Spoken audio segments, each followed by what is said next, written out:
Hi everyone, welcome to our new audiobook, The Prisoner Luna's Revenge.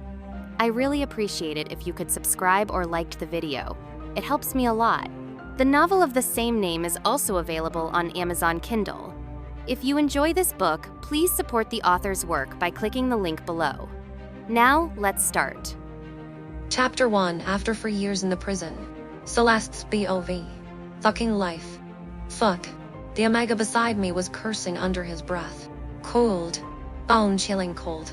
That was the only feeling I had left as my hands scrubbed my rough clothes on the already warped wooden scrub board. My hands are crashed like lead by the silver cuffs on my wrist. And years of laundry life have left my hands covered in frostbite and cracks. Skin that cracks or peels so much I can no longer feel the pain. Only when my hands were dipped into the cold water did I know that they were still there. That's when the wolf who usually supervises our work came over. His sharp eyes burning into us like a predator on its prey. And I moved to the side to prevent him from accidentally injuring me when he kicked over. It's not right. There seems to be something is wrong. His behavior was unusual. He didn't react at all to the complaints of the Omega next to me today. Neither threw over his silver whip, or lifted his noble foot, not even shouted a rebuke. Celeste, he suddenly shouted, loud enough to make my eardrums buzz. What unlucky bastard got named again? I shook my head and looked down as I continued to do my laundry. Celeste, he called out again. I was stunned, the shirt in my hand slipping from my frozen fingers and back into the bucket. Celeste, it's me. I've forgotten. For years. And no one in this prison will be called by that name. It was always, you or Prisoner 12. I froze mid-motion, the tunic slipping from my frozen fingers back into the bucket. He never addressed me by my name. It was always you or Prisoner now. 12. My heart skipped a beat. Not from hope, no. I've learned not to hope, but from the unsettling feeling that something had changed. Celeste, Alpha James has sent someone to pick you up. Come here, he added, his tone almost obsequious. I blinked, trying to comprehend his words. For a moment, I stood motionless, unsure of how to react. Was this another cruel joke? Another punishment disguised as mercy? My fingers clenched the edge of the bucket as I searched his face for any hint of the truth. Don't make me repeat myself, he snapped, though his voice lacked its usual venom. I put my clothes in the bucket and slowly stood up, holding onto the barrel, having squatted for too long. My legs were completely numb and trembled with every step. The worn-out straw shoes were mixed with mud and water, exposing my toes, so I could only shuffle along. It's been 4 years, our years. So long. Who will still think of me? Who would still want me? He helped me remove the silver shackles from my wrists and ankles, and instantly I felt lighter all over. I gathered my hair like dead grass. As I followed him toward the prison gates, memories surged to the forefront of my mind, as vivid as if they'd happened yesterday. It was like I was 14 years old again, when I was the most cherished daughter of the mighty Winter's pack. My parents know, as the only feeling I had left as my hands. The Honorable Alpha James and Luna Victoria watched me with adoration and pride. I'd learned to walk beneath their watchful eyes, performed my first moon ceremony by their side. For years the only feeling, I was their treasure, their daughter in every sense that mattered. Until one day, everything shattered. The truth came out when the dying maid confessed under her breath that she had switched Scarlet, Alpha and Victoria's own daughter, with me. Since then, I've fallen into hell. My parents wept with joy, genuine joy, when Scarlet was returned to them. And me, I was reassured with hollow words. You're still our daughter, Alpha James had promised. I'd believed him. I'd clung to those words like a drowning wolf clings to driftwood. But when Scarlet broke King Alpha's daughter's sacred moon crystal and framed me, their actions spoke louder than any words. When Scarlet's maid came forward to lie and accuse me, my so-called parents and brothers acquiesced in her behavior by remaining silent. Knowing the truth, it was me who wore the chains. Me who felt the Alpha King's wrath. Me who was dragged to Moonshadow Prison, discarded like I was nothing. I was only 14 years old. The next 4 years were like a nightmare from which I would never wake up. The endless physical work, the whippings that came at random, with the only feeling I had left as my hand. The ill will of the slaves around me for no reason. the endless variety of torments that destroyed my otherwise healthy body. In the months leading up to my 18th birthday, I had my wolf, but silver cuffs and a silver whip left my barely awakened coyote, Faith, too weak to keep in constant contact with me, making only faint whimpering noises. And most of the time she couldn't speak. I swallowed the bitterness that welled up in my throat as I walked out of the prison gates. For years of suffering, Hainan trying to survive on Scarlet's behalf had culminated in my release. But they call that lucky. Luck is a cruel joke. There, waiting just beyond the gates, was Lucas. My lungs seized. Lucas Winters, my brother and everything but blood. The boy who once chased me around the estate, ruffling my hair and teaching me how to defend myself from bullies. The same boy who later took a whip to my back in the freezing snow. His face cold and unyielding as he punished me at Scarlet's behest. Celeste. His tone was calm, but his emerald eyes carried something familiar. Regret? No, regret had no place between us now. Grandmother misses you, he said softly, as though the words might heal the gaping wound he'd left in my heart years ago. The Alpha King pardoned you because of your age. Come home. Hove? That's your home. Not mine. Not mine. I sneer inwardly. The Celeste of old might have taken him at his word, but not the prisoner of number 12 now. I curtsy, my face expressionless. Thank you, Alpha Heir, for your forgiveness. Also please convey my gratitude to the respected Alpha and Luna. My voice was cold and distant. Shock flickered across his face, quickly replaced by irritation. What do you call us? You should call us father, mother and brother. You're still their child. You shouldn't.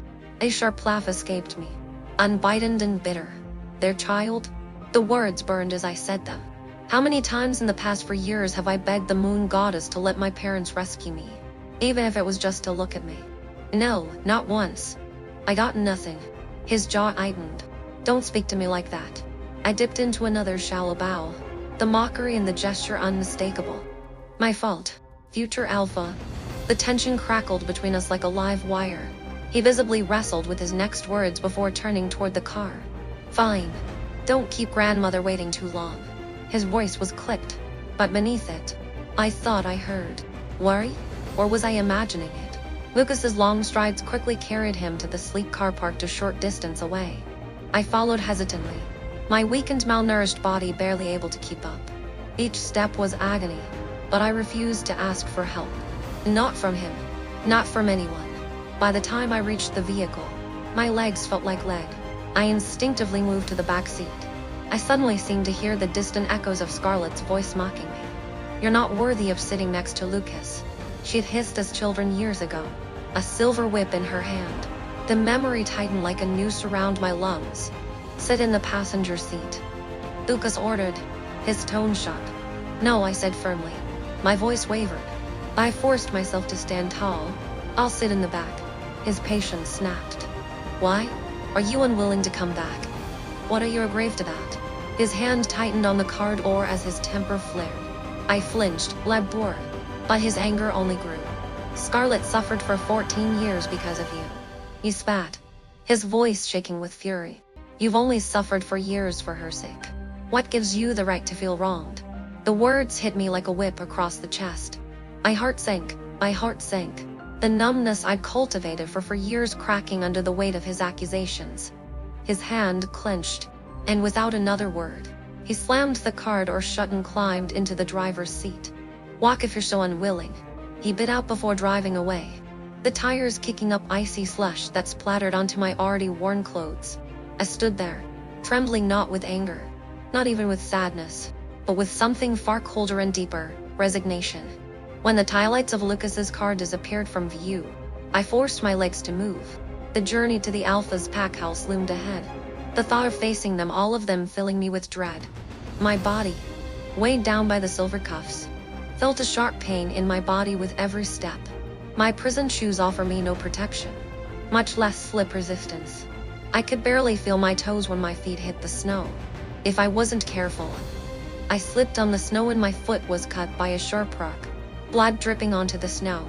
When I finally struggled to stand up, a car pulled up in front of me, swirling snowflakes in my face. Then, as the only feeling I had left, a car pulled up in front of me, cutting through the swirling snow like a shadow come to life. The passenger window rolled down, and a familiar voice called out, "Celeste."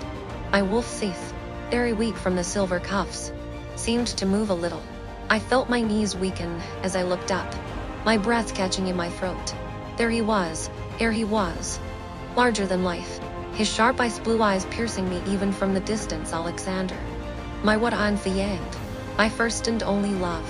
The voice I had longed to hear whispered my name again. Celeste. Chapter 2, A Return with Scars. Celeste's POV. The sleek, black SUV cuts through the snow and comes to a smooth stop beside me, curling up and hitting me in the face.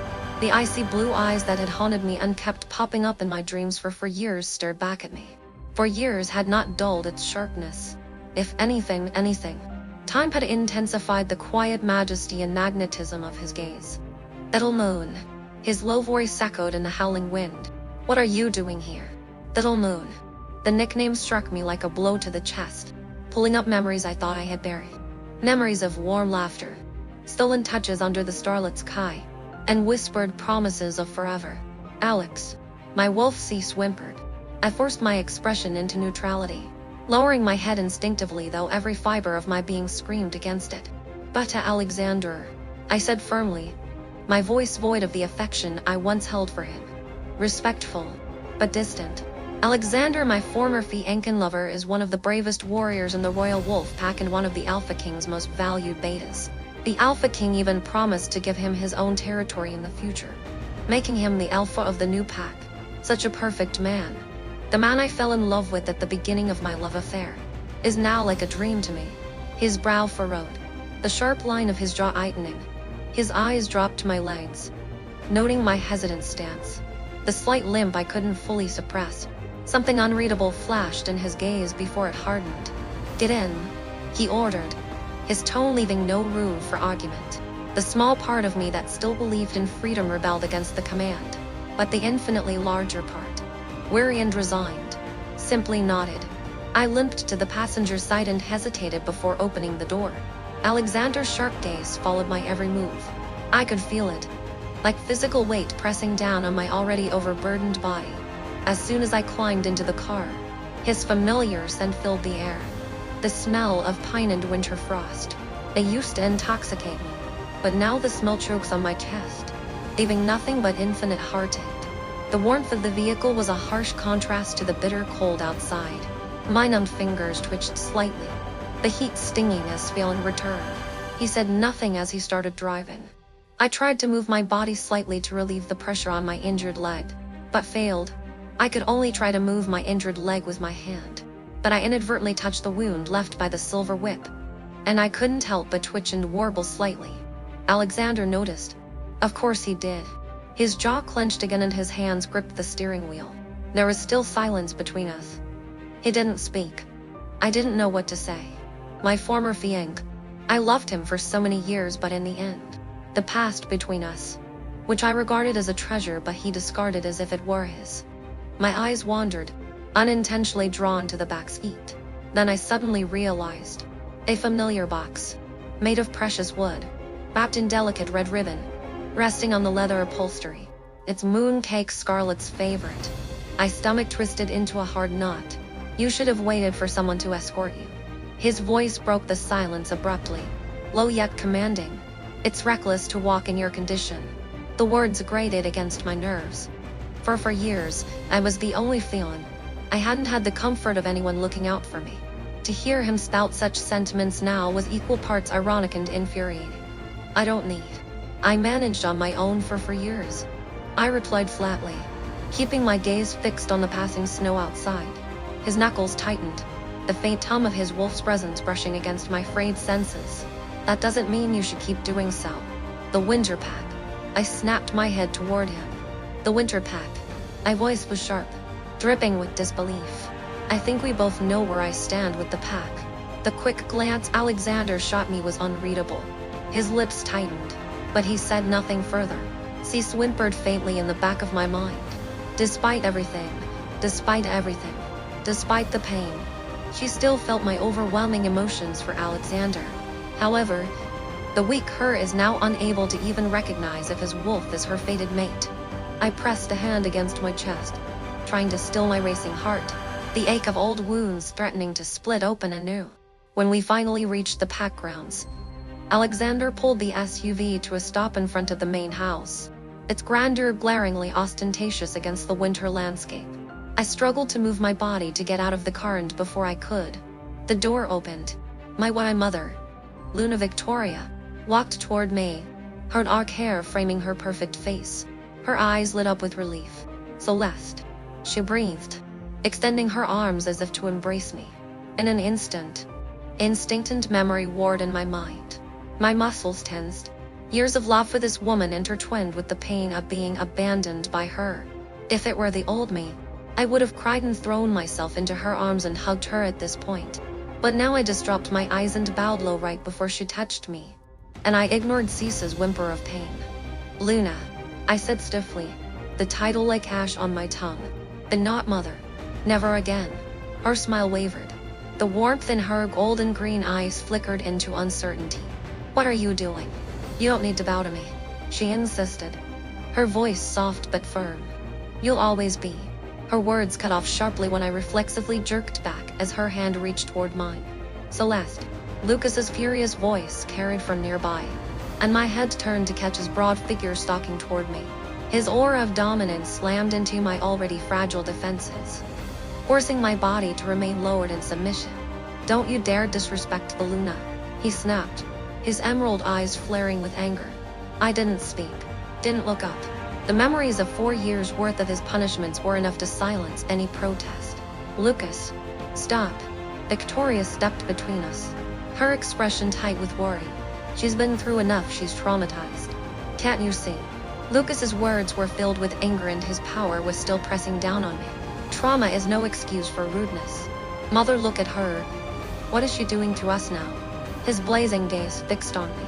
It was all I could do to remain motionless, my body trembling slightly in his fury. Victoria's hand kept patting Lucas' arm as she pulled him back, her eyes finally turning from me to Lucas. "Lucas, please, stop." Finally, he relented, though not without a disdainful snarl, and turned away. My body relaxed slightly, though not entirely, beneath their combined scrutiny. Follow me," Victoria said gently, gesturing toward the far end of the pack grounds. My injured leg protested every step, but I obeyed without question. We passed the grand entrance to the main house, as familiar as it had been for years ago.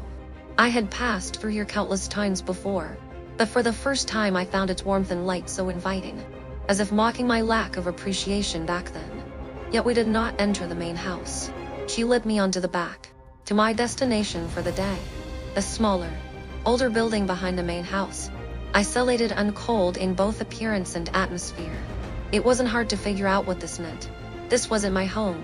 What they called going home was just another form of exile for me. As I stepped closer to the shadowed house, I caught movement near one of the windows at the main estate. Scarlet. She stood there, her long hair slightly curled, the eyes that sparkled like emeralds on her beautiful face looking at me silently. Her delicate hand rested on the window pane, and a faint smile curled the corners of her mouth. The perfect image of the pack's darling daughter. Our gaze burned into mine, and I held it for just a fraction too long before lowering my head. It's her. Cease growled faintly. "I'm all set for you." Victoria's voice was a little exaggerated, as if trying to express her empty relationship. I followed her quietly into the small building, the door creaking behind me. Chapter 3, Pitiful Act. Celeste BOV. The guest room they had given me felt like a cell dressed up in fine fabric. Polished furniture gleamed, and an ornate chandelier cast a warm glow over everything. It was a far cry from the damp, dank cell I called home for the past 4 years. But it wasn't mine. Not my old room. What's to think? An imposter doesn't deserve to live in the Alpha's daughter's room. I laughed to myself at my own obsession. I walked over and sat on the edge of the overly soft mattress, my hands clutching the thin wool blanket that was neatly spread over it. The soft ticking of a nearby clock fills the silence, each tick reminding me of my current situation. I recall my old room, full of life and vigor. The walls were painted silver and white, the color as soft as moonlight because of the addition of moonstone. The shelves on either side were filled with books on various aspects of wolf history. At night, moonlight shines through the large windows, illuminating the lush moonflower garden outside. My favorite moonflower blooms only during the full moon, its petals glowing faintly against the night sky, its essence empowering the wolves and heightening our instincts. That garden had been my playground when I was happy, my refuge when I was sad, but now it was Scarlet's, all hers. Now I was surrounded by winter roses, dying ones, out in the small, lifeless yard that this guest room faced. Forlorn bushes swayed lightly in the wind, their withered petals fanned across the dirt like whispers of long-lost beauty. It was fitting. The girl who once lived in that garden full of moonflowers was the darling of the entire pack, once cherished by all, loved by all, respected by all. But now, that girl no longer exists. There was also a beautiful rose-colored gown on the bed, once my favorite color and style.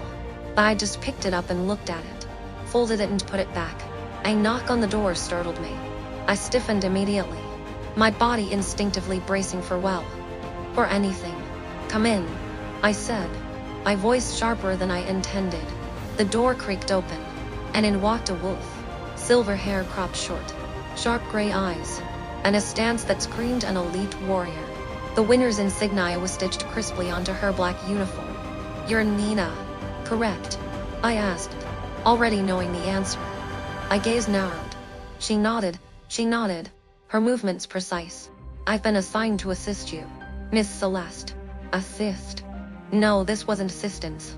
This was surveillance. I could see it in the way her eyes flicked over me, memorizing every detail, noting the angle of my shoulders, the tension in my posture. If Lucas had sent her, it wasn't without purpose. "That's very kind of you, but I don't need help," I said curtly, folding my trembling hands in my lap to hide their weakness. Her expression didn't waver. "My orders are to remain with you." Her voice was steady, neutral, even, but I detected the sharp undertone of duty. It wasn't about what I wanted, but what Lucas demanded. Cold fury sparked deep in my chest, but I held it back. Arguing with her would only waste my energy. "So what? You're here to report everything I say and do back to my dear brother?" Something flickered in her eyes, surprise. It was gone before I could tell. "I'm here to ensure your safety," she replied evenly. I laughed bitterly. Safety? No one had ensured my safety when I begged for help in that prison, when the icy silver chains burned my arms, when my wolf whimpered and shrank under poisons designed to cripple her. My wolf stirred faintly, whimpering beneath my skin. She was too weak to snarl or protest. I met Nina's guarded gaze, letting my violet eyes shimmer faintly under the room's dim light. "Fine. Do your job. But don't expect gratitude." Her lips quirked slightly, a grim sort of acknowledgement before she stepped aside and gestured to the door. "The elder is waiting to meet you." "Grandmother." A pang of longing swelled in my chest. But before I could say anything, I caught something else. Heavy footsteps approaching. Lucas. He stormed through the open doorway, his presence an immediate assault on the room. His jaw was tense, his green eyes blazing with impatience or anger. Likely both. My stomach churned. "What is this?" he demanded, his voice sharp. His emerald gaze raked over me, narrowing at my worn, fried prison uniform. "You're going to see grandmother like this?" I clenched my fists, my nails sticking faint crescents into my palm. "This is where I have. You're doing this on purpose," he hissed, stepping closer, his wolf barely restrained beneath his skin. His golden energy radiated, oppressive and suffocating. "Excuse me," I said flatly, standing my ground despite the tremble in my legs. "Don't act stupid," Lucas snapped. "It's a manipulation. You're trying to wring sympathy out of her, out of all of us." Everything inside me twisted. A manipulation? Him, of all people, accusing me of manipulation? After everything I had left. "Careful," I warned. My voice tightened low, but he didn't stop. He loomed closer, the heat of his frustration building in the already tense room. "Do you think this pitiful act makes you righteous? That it erases the fact Scarlet suffered for you? That—" "Stop," Nina interjected firmly, stepping between us. Her movement wasn't aggressive, but there was strength in her stance. It was too late, though, was the only feeling. "Celeste," How dare you? Overwhelmed by Lucas's alpha power, my wounded wolf reacted instinctively to his power. Despite hurt Adder's soul's attempts at defense, it quickly succumbs to the power of Lucas' wolf. Lucas' impact was so strong that I tried to stagger back, but soon my knees gave out and I lost feeling in my legs before I could react with protection. I flopped heavily to the floor. Pain instantly hit my entire body as my already weakened cold floor. My hands trembled as I held onto the floor in an attempt to get myself up. But the cuts on my wrists and arms hurt even more, and I didn't have enough strength to get myself up. A sharp intake of breath sounded from the doorway. Focus. Victoria's voice sliced through the charged air like a whip. She pushed past him, her eyes wild with fury. "What are you doing?" she demanded, kneeling beside me. "Mother, look at hers. She has been in such a refusing attitude since she came back. Are you okay?" "Celeste." She looks at me with concern and offers me her hand, but I quickly twist away before her hand touches my arm. My heart was pounding and my breathing was rapid and uneven. "You see, I didn't lie. Did I?" "Mother, she's always had that attitude," Lucas exclaimed. "Shut up, Lucas," Victoria chided her.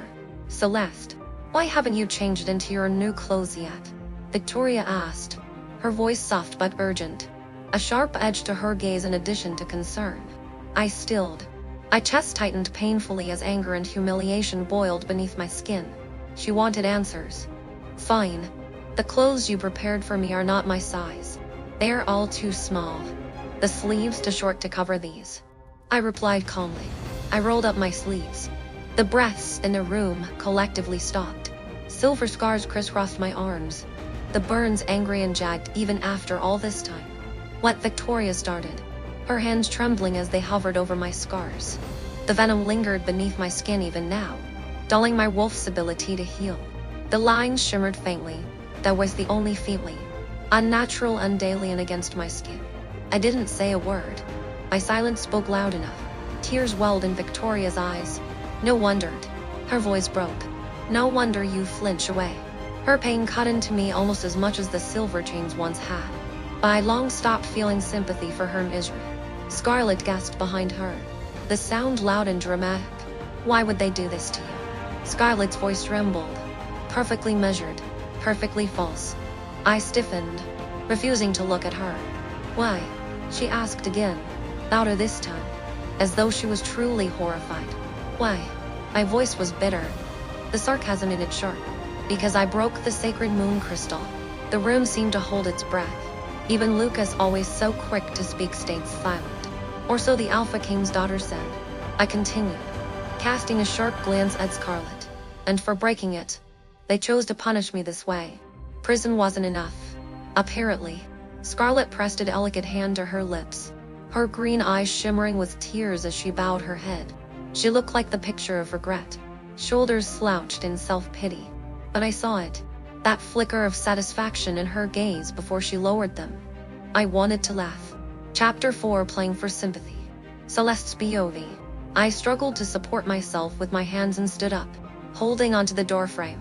Just as I exerted myself, my prison uniform slipped off again, revealing my arms covered in silver scars. I don't know if it was the sarcastic grin I didn't hold back or the silver-marked arm that spurred him on. Once again, Lucas's anger hit him like a cold wind, relentless and biting. "Playing for sympathy again." His words came out sharp, golden green eyes flashing. "First you refuse to change clothes, then you make a show of these scars. And now I hear Alexander had to bring you here because you were wandering in the snow." I leaned against the doorway, feeling exhaustion sink into my bones. My legs barely held me, every muscle trembling. My wolf, too broken to do anything else. I let out a soft, submissive whine. I was the only feeling I have left, curling back inside me. "Why didn't you mention these injuries earlier?" Lucas snapped. "Why make Alexander drive you here if not to manipulate his sympathy?" I forced myself to meet his gaze, even under the weight of his anger. My lungs tightened, but I refused to lower my head. "Not now. Not again. You didn't give me the chance," I replied quietly. "You left me at the prison gates." His jaw clenched, the muscles ticking under his skin. I could see the conflict in his eyes. He wanted to lash out, To make me fold. I didn't. Then you should also know where you are now, he said through clenched teeth. I exhaled, steadying the whirlwind inside me. Would you like to know how the guards at Moon's Shadow Prison made sure I understood my place? My voice was calm. Too calm. It seemed to make him pause, his glare sharpening further. Victoria shifted beside me, her soft gasp audible even over the crackling tension in the air. Lucas didn't move, though his body tensed further, and a flicker of discomfort crossed his features. I didn't wait for his response. They force-fed me water laced with Wolfsbane, I said flatly. Each word landed heavily between us. Do you know what that does to a wolf? It makes you too weak to shift, too fragile to heal. I could see Scarlet tilt her head slightly from the corner of my vision, her expression unreadable. But I knew. Oh, she was listening. She always did. And the silver. I continued, my voice hardening. I could feel the burn again, as fresh as it was years ago. They pressed silver chains into my skin whenever I resisted. It didn't matter what I did. If I fought back, they punished others, wolves who didn't deserve it. Wolves who showed me kindness. My fingers trembled slightly at the memory, but I steadied them, curling them into fists and burying them in my sleeves. If I felt the tension rise, I didn't show it. Victoria let out a strangled sob. Her hand covered her mouth as tears began to form in her green eyes. I didn't look at her. My words weren't for her. More manipulation. Lucas growled suddenly. His wolf's energy flared, hot and dominant. Even now, you're twisting things, trying to gain sympathy.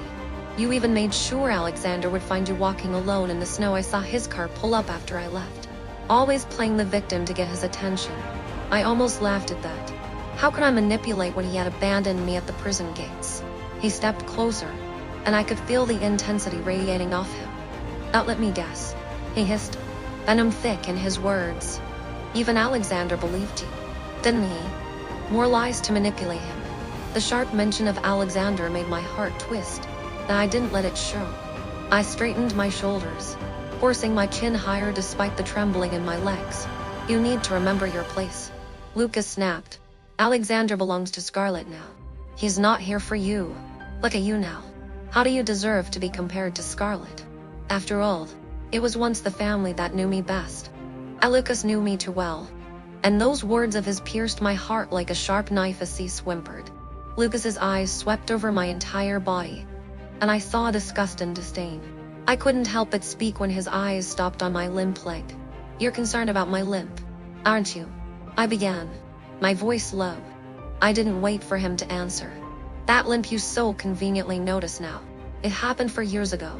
I saw the confusion flicker across his eyes, though his lips curled into a deeper scowl. My hand tightened on the edge of my sleeve. My voice sharper now, I calm cracking just slightly. Of course, you wouldn't remember, would you? You threw me down the marble stairs for your beloved sister Scarlet. Do you recall that? Because I do. Every single day. Scarlet's breath hitched audibly. Oh, she was playing her role perfectly, too perfectly. Her pale fingers pressed against her lips, her emerald eyes round with what she likely thought was shot. It was all for show. That's the fall that broke my leg. I continued, ignoring the rising tension around me. My words weighed heavily between us. Then I was thrown in jail, drank Wolfsbane, and wore silver chains. I'm limping now. My wolf can't fully heal. That's all thanks to you, Lucas. Victoria turned pale, her eyes darting between the two of us like she couldn't process my words fast enough. Her wolf's grief could be felt even from here, bleeding out through soft, distressed winds. Lucas's face darkened further, his eyes blazing fire now, for all the guilt flickering deep behind that anger. His pride refused to admit it. Oh God, I'm so sorry. Scarlet's eyes widened dramatically, tears rolling down her face and covering her mouth. That's enough, Lucas snarled. I was the only feeling I have left is gnarled. His voice thick with his wolf's energy. He took a threatening step forward. Don't you dare. His voice cracked slightly, his fury overtaking his words. Don't you dare hurt Scarlet with these lies. Oh, Scarlet. Sweet, perfect Scarlet. She flinched, just enough to draw attention.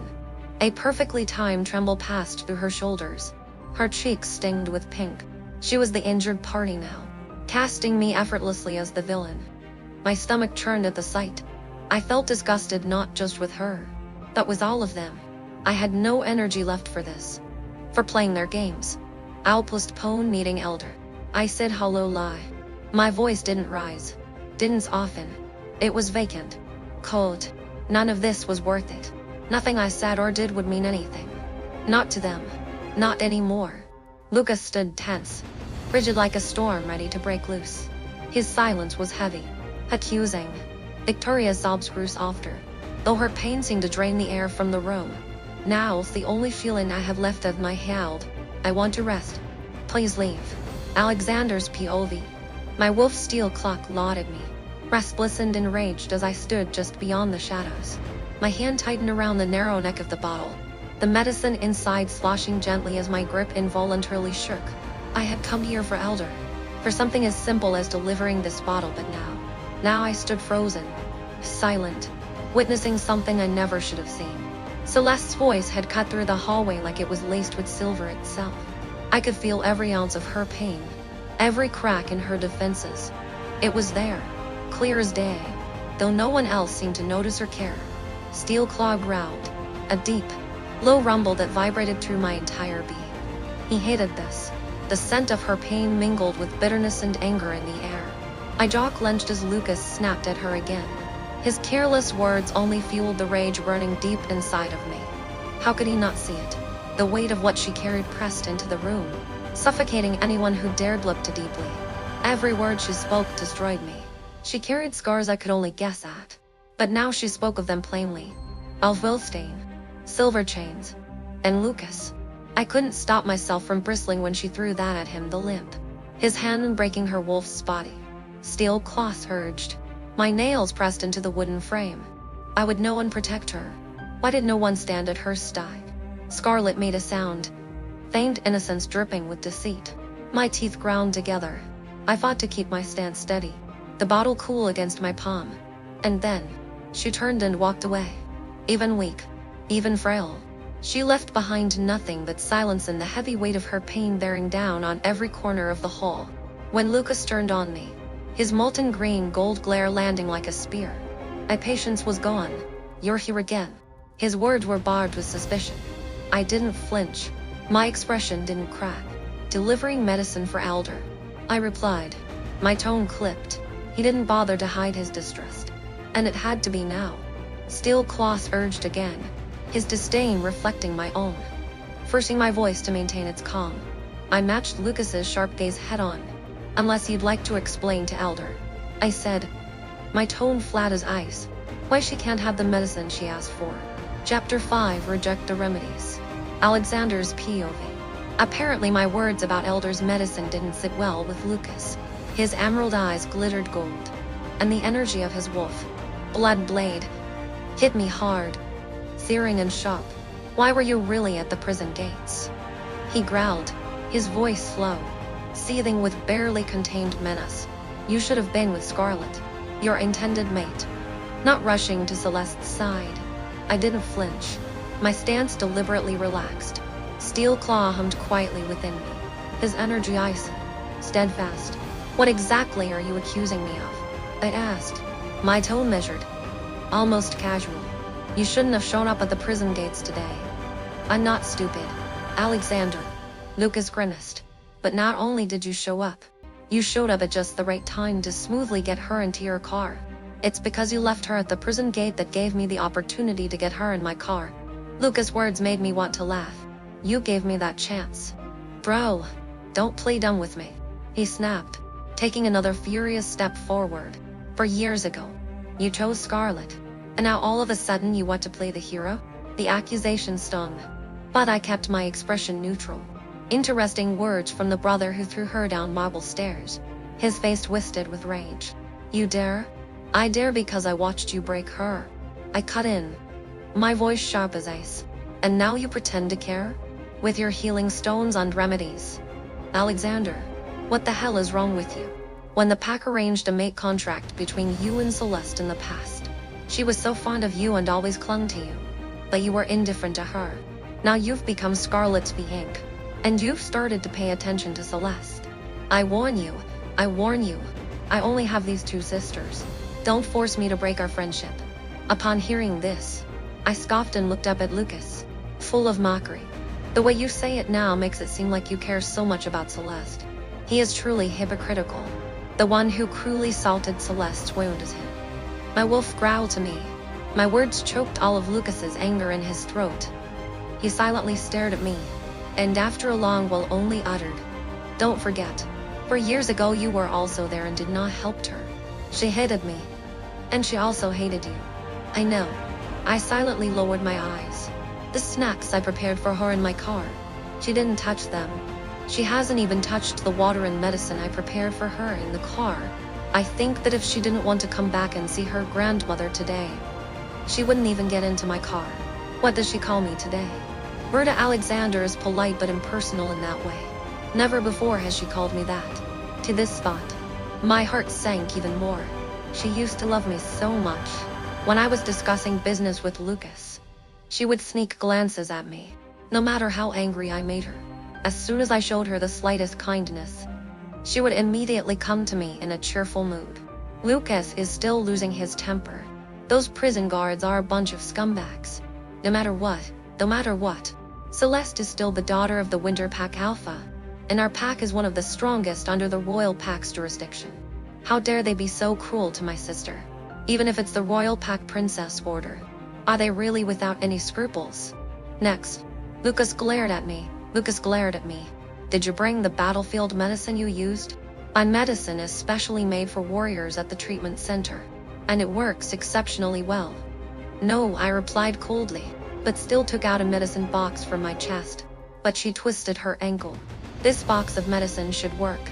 Lucas snatched it away. "Thanks." After saying that, he turned and left. Once clear of Lucas's sight, I retrieved a calm stone from my pocket. Pressing the smooth lapis between my fingers, I activated it. "Cain is the only scaling I had left as my hand," I said firmly when the link opened. "Alpha," came the sharp, clear response on the other end. "Gather the warrior's herbs, the ancient remedies," I instructed briskly. "Celeste's burns require old methods." "Understood," Cain replied. No hesitation. The calm stone aimed in my hand as I ended the link, closing my fist around it. I inhaled deeply against the rising frustration that threatened to color my thoughts. Steel Claw growled faintly within me, pacing silently in my mind. Neither of us could shake the images burned into memory images of her scars. Her cold, stubborn refusal to lean on the mercy of anyone. It didn't matter how many times the fragments of blame shifted between Lucas, Scarlet, or even Celeste herself. None of them mitigated the hollow ache lingering between my ribs. Celeste's POV. Nina's hands moved with care, her fingers delicate as they smoothed the cool salve across the raw burns on my arms. But even her gentleness couldn't lessen the sting where the salve met torn skin. I clenched my jaw, refusing to wince. Pain was familiar, constant. Nina's sharp gray eyes filled with unshed tears as they flitted over my arms, her lips trembling faintly. She kept working, though her voice cracked when she finally whispered, "These burns should have killed you, my lady." Her tears didn't move me. I kept my gaze steady, fixed on the dying winter roses outside my window. "Stop crying," I said flatly, the words sharp and unmoved. Nina faltered briefly, but she resumed her work, her jaw tightening to keep more emotion from spilling out. The salve went on in light layers, its cooling touch blending with the faint tremor in my arms. Golden light from the weak dawn filtered through the curtains, casting long shadows over the small table nearby. Eventually, there was a knock at the door, breaking whatever fragile quiet had settled between us. Nina's head jerked toward the sound, and then, quickly, she rose to her feet. The door creaked open, and items were passed inside. Nina returned with them in hand, a bundle bearing Lucas's scent and a small bottle containing the scent of dried herbs and Wolfsbane. I inhaled sharply, bitterness curling under my ribs. "Set them on the table," I instructed, not even bothering to glance their way. Nina followed my command, placing the items carefully down, her hands reverent but uncertain. She glanced between the bundled remedies and me. I stared at them for longer than I intended. My fingers flexed faintly at my sides, trembling beneath the memories of each silver burn that radiated pain up my arms even now. A bitter laugh escaped me, cold and hollow. "Take them," I said finally, my voice a sharp blade cutting through Nina's hesitation. She froze, surprise flashing through her expression. "My lady?" she asked hesitantly. She hesitated to reach forward. "You heard me," I bit out, my tone colder. "Hush her." Nina's mouth opened, perhaps to protest, but she closed it quickly, hiding her doubt. She shifted silently, waiting for some turn that wasn't coming. My wolf stirred faintly inside, a weak, faltering growl rising but quickly silenced. I didn't reach for the healing remedies. I didn't want them. They weren't gifts, they were excuses. They were disguises for guilt. Even if their contents could lessen the pain, I wouldn't allow myself to be pawned off like something that could be repaired. Not by him. Not by Alexander. Not by Lucas. Nina remained still, uncertain. When I turned to face her, I told her with my eyes what I refused to speak aloud. She lowered her head. The remedies stayed untouched. My wolf refused to accept their mockery. I was not theirs to fix. Not anymore. Chapter 6, Rejected Mate Bond. Celeste POV. The gentle ticking of the clock filled the silent room, but I didn't feel a wink of sleep. Such a soft bed and delicate silk sheets didn't make it any easier to sleep than the stone bed I'd slept on for the past 4 years. I thought to myself, mockingly, upon returning to this house. The memories of the past have been invading me and it's impossible to sleep. I lifted the thin blanket off my legs and stood up. It was still cold. Not bone-chilling cold like in prison, but it still made me wince. My wolf stirred weakly inside me, a faint, pained whimper echoing in my chest. I ignored it. I couldn't stay in this room. The walls felt like they were closing in. The pack house was eerily silent at this hour, the time before dawn when the world seemed to forget to breathe. My footsteps echoed softly along the polished floors as I moved as quietly as I could down the hallway. I didn't need a guide to find my destination. My body moved instinctively, as if drawn there by a pull stronger than my pain. My grandmother, Elder Eleanor's chambers. The door to the room was slightly ajar, a sliver of amber light spilling into the hallway. I was righteous as I walked in, but as I reached the door, I began to hesitate, and my chest tightening. Should I go in? Is she still awake? Would she want to see me? Would she want to see me like this? At this moment, a faint breathing sound reached my ears. This sound was laborious and weak, but familiar. Cease whispered in my mind. It's her. Grandmother's, the only feeling I had left as my hand. And I choked up. I took a long breath, slowly pushed open the door to the hidden room, and stepped inside, each movement careful and deliberate. The room smelled faintly of herbs and burning candles. The fire in the corner flickered slightly, casting long shadows on the walls. There she was, my grandmother. Eleanor clutched a thick shawl tightly around her, her once proud frame diminished by sickness. But her eyes, those golden eyes that had once commanded a pack, still burned with quiet strength. The slamming of the door caught her eye and she looked to the doorway, and she looked to the doorway. And the moment our eyes met, both of our wolves reacted. A low gasp escaped her lips, surprise and amazement in her eyes. My chest tightened at the sound. It wasn't loud or obvious, but it was filled with years of suppressed anguish, of guilt, of longing so sharp it made my breath hitch. "Oh God, Celeste," Eleanor whispered. Her voice was a little shaky and she sounded weak. She exerted herself violently, trying to rise from her chair. And I rushed forward without thinking. And now was the only feeling I have left. "Sit still," I said, a voice quivering, and my hand holding her up trembling. She reached out and grabbed my hand, hers thin and weak but steady. "Let me look at you, child," she whispered, her eyes slightly red, and there was a weight in her tone that made me weak in the knees. I hesitated. I didn't know how she would react when she saw it, but her eyes pleaded with me, and I found myself unconsciously kneeling beside her, my hand clasped tightly in hers. And I couldn't fight these eyes that had consistently looked at me for 18 years. These eyes that had only love and heartache in them. "My little baby," she murmured, her voice full of love. Her hands ran through my hair, brushed my face, traced my shoulders, and lifted the shirt off my arms with precision. She let out a gasp as her thumb brushed lightly over the silver scar on my arm, the faint firelight making the crisscrossing scars visible. And for the first time anger appeared in those golden eyes. "What did they do to you?" My throat felt tight. The words lodged somewhere between my chest and my tongue. "I'm fine," I managed, though the words sounded hollow even to me. Eleanor's grip on my hand tightened. Not much, but enough to show what she meant. One of her hands touched my face. "No, as the only feeling I have left is my hands grow bored. I know you're not okay, honey," she said, her tone soft and firm. Her eyes searched mine, as if trying to find the Celeste she had once known. I wanted to tell her that girl was gone, erased by time and pain, but the words wouldn't come. I fought for you, Eleanor said, her voice trembling now. "I fought the Alpha King's council. I nearly lost everything.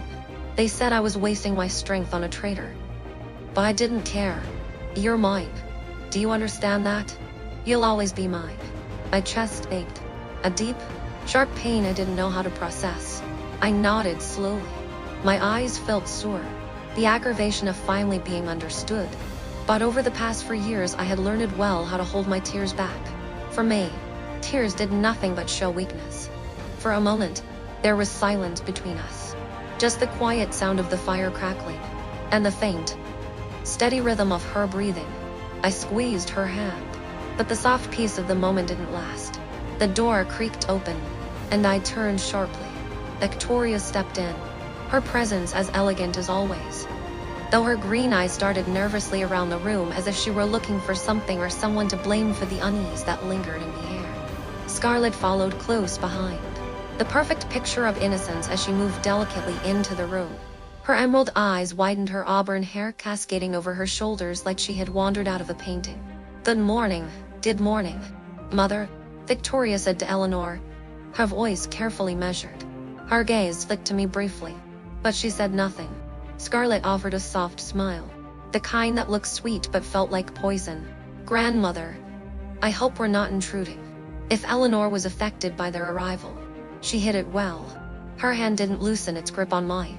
"What is it that brings you here so early, Victoria?" Eleanor asked, her tone polite but cool. Victoria hesitated just a fraction of a second before speaking. "We wanted to discuss Scarlet's upcoming mating ceremony." My stomach turned at the words, but I forced my expression into one of practiced neutrality. "Alexander and Scarlet make such a perfect match," Victoria continued, her smile tight. "And with the ceremony approaching, we wanted your blessing." "Of course." Eleanor's sharp gaze shifted slightly to Scarlet, and for a brief moment, her lips switched downward. "Ah, yes. The union of betrothed wolves," she said softly, her tone far too neutral to be casual. Her next words were directed at me. "Celeste," she said, her voice growing sharper. "Do you still love her?" The air seemed to grow colder. Victoria's body visibly stiffened. Her body tensed, her usual soft smile cold on her face. Scarlet tried to hide her reaction, but I could see her hands gripping the edge of her dress tightly, the fabric twisting under her fingers. "And now," I said sharply. The word fell heavily into the silence. I turned my attention to Eleanor, and even though Cease was stirring uncomfortably inside me, I could feel her disapproval. But I still held my ground and said firmly, "I've long forgotten what it feels like." My wolf felt nothing when he saw him again either. Scarlet's eyes darted toward me, her expression wide-eyed but calculated. Before anyone else could say anything, I added, "Not to mention that it doesn't fit with the agreement between Winter Pack and Steel Pack, since I stopped using Winter's last name 4 years ago." Victoria inhaled sharply, the sound loud enough to be heard. "What is this madness again? This is not something you can simply discard." Lucas' voice rang out. I turned sharply, my jaw tightening as he stepped into the room alongside Alexander. As Lucas crossed the threshold, his power began to gather around him again, his golden eyes narrowing into slits as he stared at me. "Don't even think about it. You will always be a daughter of Winters, a member of the pack, and your blood rights are still on record." A bitter laugh escaped me before I could stop it. The sound echoed sharply in the tense room, filled with nothing but cold derision. "An interesting claim," I said, my tone dripping with venom. My gaze locked onto him, and I could see the faint flicker of uncertainty behind his anger. In fact, 3 days after you threw me into Moonshawwold prison, Alpha James has officially declared to the Council of Alpha Kings that I am not related to the Winter's Pact by blood. The color drained from Victoria's face, keeping me in the registry. I continued, my voice sharpened and wavering. Would be deceiving the Alpha King himself. The room descended into stunned silence. Eleanor lets out a heavy sigh, a heaviness I'd never felt in all the years I've known her. Victoria's lips parted, but no words came out. Her hand shook slightly as she gripped the back of Scarlet's chair for support. Scarlet's expression wavered, though she quickly ducked her head to hide the flicker of satisfaction that crossed her features. Alexander stayed silent, his arms crossed over his chest, his cold expression as usual. But as a lover of many years, I could still see the tense muscles in his arms. Shocked by my words, Lucas stood frozen in place, his golden green eyes wide, almost as if he were genuinely shocked. And in a rare moment of silence, Eleanor's golden eyes turned to me with a soft gaze that I couldn't help but reach out and take her hand. The first 6 free trial chapters of this book are over. Do you like it? If you enjoy this book, please support the author's work by clicking the link below and buy it on Amazon Kindle. Have a nice day. See you in the next video.